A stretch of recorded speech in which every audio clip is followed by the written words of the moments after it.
అమ్మయ్య! ప్రశాంతంగా పాలు తాగాను, ఇంట్లో ఆడుకున్నాను, అమ్మతో కొంచెంసేపు ఆడుకున్నాను, అమ్మకి ఉన్న పనులు డబుల్ పనులు పెట్టేశాను. ఇంకా ప్రశాంతంగా నిద్రపోతా. ఇదిగో ఇప్పుడే వార్నింగ్ ఇస్తున్నానండి మీకు.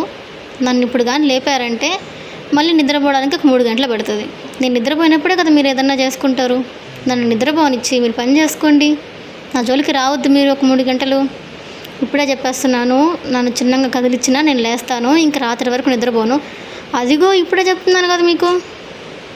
నాతోనే గేమ్స్ ఆడతారా మీరు? ఇప్పుడు కాదు మీకు, మీరు నైట్ నిద్రపోతారు కదా, అప్పుడు 1 గంటకి అలారం పెట్టుకొని మరీ లేచి మిమ్మల్ని కూడా లేపేస్తా.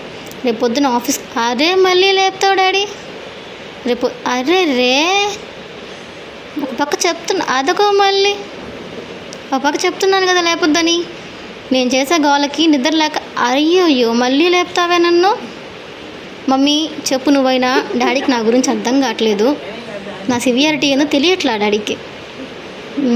అది అట్లా కామ్గా ఉండాలి. అదిగో మళ్ళీ రేపు ఆఫీస్కి వెళ్ళాలని లేదా డాడీ నీకు?